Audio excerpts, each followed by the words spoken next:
Good morning, good afternoon, and good evening. My name is Samantha Del Moro Dineros, and this is the work of Group 4, Gender and Work in the Philippines. Our members are Erica Medinalo, Ian Diray, Samantha Dineros, and Verjoy Donato.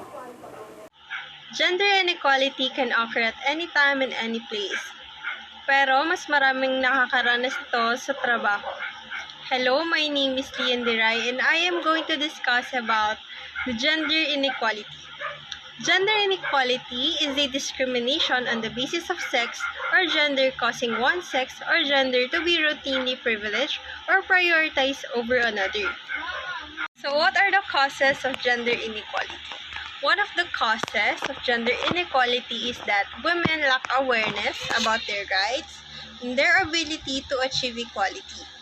This lack of awareness is often due to prevailing culture and social norms which dictate us women that women should be submissive to men. Next is the lack of flexible working options pagdating sa mga babae. So how does gender inequality affect the labors in the Philippines? 1. Decreased productivity. 2. Low self-esteem. 3. Feeling of frustration, anger, and paranoia. 4.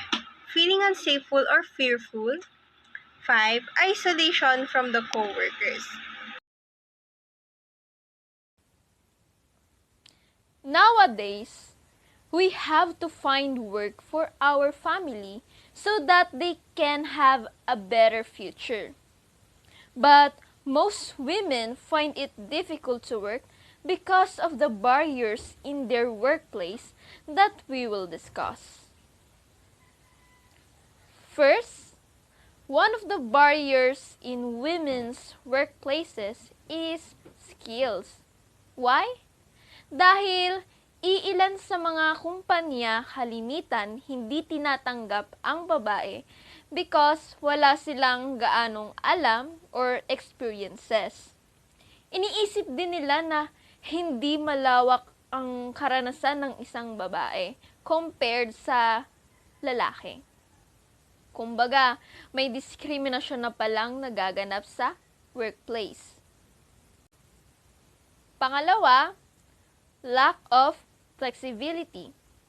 Isa rin po ito sa mga problema kung bakit nahihirapan ng iilan sa ating mga kababaihan na makahanap ng trabaho.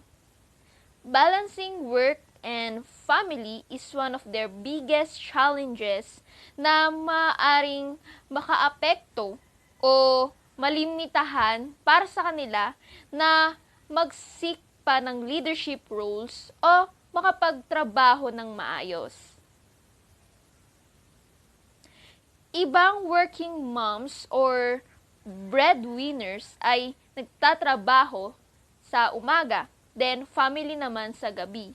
Pero minsan, dahil na rin sa pagod, hindi ka na nakikipag-bond sa family mo o sa anak mo. More than a half, 52% of women say lack of flexibility at work ay nagpupush sa kanila na umalis na lang sa trabaho at ituon na lang ang kanilang atensyon at oras para sa pamilya at lalo na rin sa kanilang mga anak. And according sa mga iilan researches that highlights how perceived lack of flexibility can hinder women's career. 3. Also, wage gap. Pinapakita ayon sa datos at pag-aaral ng Philippine Institute for Department Studies or PLDS in 2022 na ang mga kababaihan daw ay kumikita 18.4% less than men in digital jobs. Women in low-skill positions earn much less than men. In low-skill positions naman, the daily wage is over 50% higher for men than women. Pang-apat, ito naman po ang gender biases. Workplace discrimination based on one's sexual orientation and gender identity still happens. Ito po yung sa loob ng workplace ay may diskriminasyon na palang nagaganap, gaya na lamang po ng pagkakaroon nga ng wage gap. Then, the mindset po of others like ang babae raw ay may hina at di kaya ang trabaho ng mga kalalakihan. Iniisip nila na wala silang skills or experiences, and because of traditional gender norms that men are preferable leaders dahil malalakas sila, mautak, and decisive and intentional kung ikukumpara ito sa mga kababaihan na emosyonal, tentative, and indecisive. Harassment and violence. Ito pang 5 na mabigat na barriers for women na hindi makapagtrabaho ng maayos dahil na lamang po sa nakakaranas ho sila ng harassment at violence. Among women workers in the Philippines who experienced harassment, 13% said they were sexually harassed. 9% naman po ang nagsabi na sila raw ay psychological and physical harassed. And 12% said they experienced all 3 forms of harassment sa workplace nila. Also, 22% for women and 18% of men sa Pilipinas ang nakaranas naman po ng violence and harassment sa kanilang workplace. According po ito sa study by Lloyd's Register Foundation and Pollster Gallup. In addition, many of the victims, 47% women and 60% among men, did not report the incident na sila ay na-harassed o nakaranas ng pang-aabuso dahil sa kanilang takot.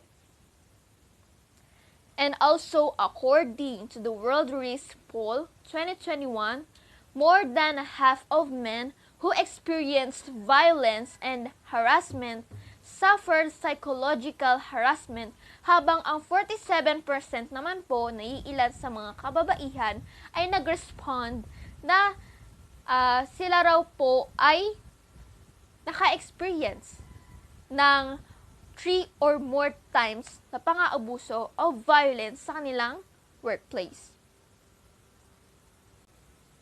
Pang-anim po, societal expectations regarding gender roles. Isa rin po ito sa mga dahilan kung bakit hirap na hirap din ang mga kababaihan na makahanap po ng trabaho. According to 2021 National Representative Survey on Women's Work and Childcare, 75% of male and 80% of female respondents ang sumang-ayon na ang lalaki raw ay dapat nagtatrabaho at ang babae naman po ang bahala sa pamilya at sa kanilang tahanan. Siyempre, sa tradisyonal na kaisipan ng mga tao, ito po ay tumatak na rin sa ating mga isipan na ang lalaki ay may responsibilidad na kumilos para makakain ang kanilang pamilya dahil sila ay haligi ng tahanan. At ang babae naman po ay siyang bahala na mag-alaga at magbantay sa kanilang mga anak at dahil sila raw ay ilaw ng tahanan. Ito po ang 6 na barriers sa workplace na kung saan nahihirapan po ang mga kababaihan na makahanap ng trabaho. Muli ako nga po pala si Virgin Idonato.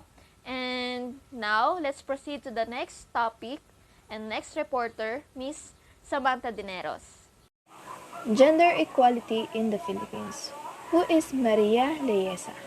Maria Daril Lourdizabal Leyesa is a member of PKK and Sarilaya. PKK stands for Pambansang Koalisyon ng Kababaihan sa Kanayunan. Vision. PKK envisions a society that enjoys freedom, security, and development, where rural women are engaged in the fulfillment of their right in the home, community, and society. Mission. Enabling policy environment for the fulfillment and protection of rural women's rights. especially ensuring the rural women's agenda on property rights, peace, anti-violence against women and children, reproductive health, social enterprise, social protection, climate change, and gender-responsive governance. The goal of PKKK empowered rural women's movement, enabling policy environment, information and resource center for the Rural Women Agenda. Ayan, may kita po natin yung PKKK. Hindi lang po mga karapatan ng mga kababaihan yung focus ng PKKK. Ito po, may kita po natin ang top 10 point agenda ng PKKK. Good day everyone, my name is Erica Dinalo and I'm here to discuss about the laws in gender equality. Republic Act No. 9262, Anti-Violence Against Women, and the Children Act of 2000 provides for the protection of women and children against violence by defining violence and providing penalties including imprisonment and fines. Ang batas na ito ay para sa mga kababaihan kung saan nagpapakita ng intensyonal na pananakit, pang-aabusong pisikal, sexual o psychological. Ito ay naisibatas noong March 8, 2004 and signed and approved by President Gloria Macapagal Arroyo. Next is Republic Act No. 6725, an act strengthening the prohibition on discrimination against women with respect to terms and conditions of employment, amending for the purpose Article 135 of the Labor Code as amended. Ito ay batas na nagbabawal ng discrimination sa trabaho, tulad ng pagbabayad ng mababang sahod kumpara sa mga male employees, at ang favoring to male employee over a female employee. Isa batas ito noong May 12, 1989. The third act is Republic Act 8505, Rape Victim Assistance and Protection Act of 1998. An act providing assistance and protection for rape victims, establishing for the purpose a rape crisis center in every province and city, authorizing the appropriation of funds therefore and for other purposes. Ang batas na ito ay nag-aatas ng pagtatag o pagpapatayo ng mga crisis centers na magbibigay serbisyo sa mga biktima ng panggagahasa. Ito ay naprobahan ng dating Pangulong Pitel P. Ramos at naipasa noong February 13, 1998. Next is Republic Act No. 7192, an act promoting the integration of women as full and equal partners of men in development and nation building and for other purposes. Ang batas na ito ay sinisigurado na ang mga babaeng nagtatrabaho sa government companies or any jobs they should let all the women participate to any development programs, activities, and projects. This law state the women rights and opportunities that is equal to men. Ito ay naipasa noong February 12, 1992 and signed and approved by President Corazon C. Aquino. The last one is Republic Act No. 9710.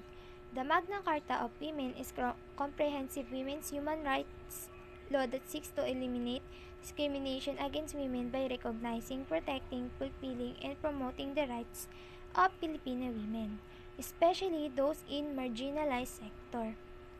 Ang Republic Act 9710 o kilala din sa tawag na Magna Carta of Women ay isang batas para sa proteksyon ng karapatang pantao ng mga kababaihang Pilipino. Ito ay naglalayon na tanggalin ang lahat ng uri ng diskriminasyon, lalo na sa mga kababaihan na marginalized o mga babae na bahagi ng mga sektor na hindi nabibigyan ng wastong representasyon sa lipunan. Ito ay naisibataas noong August 14, 2009 matapos pirmahan ng dating Pangulong Gloria Macapagal Arroyo. Gender inequality in the workplace.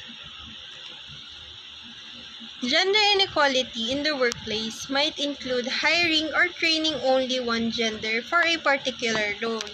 Perhaps it is seen as men's work or women's work, and unequal pay. And lastly, the current situation of the gender inequality in the Philippines according to the World Economic Forum's Global Gender Report for 2021, isang Philippines ay nasa rank 17 among 156 nations in closing gender inequality. The Philippines, based on report, has remained the top-performing country in Asia after closing 78.4% of overall gender gap. And that's the end of our discussion about the gender and work in the Philippines. Thank you.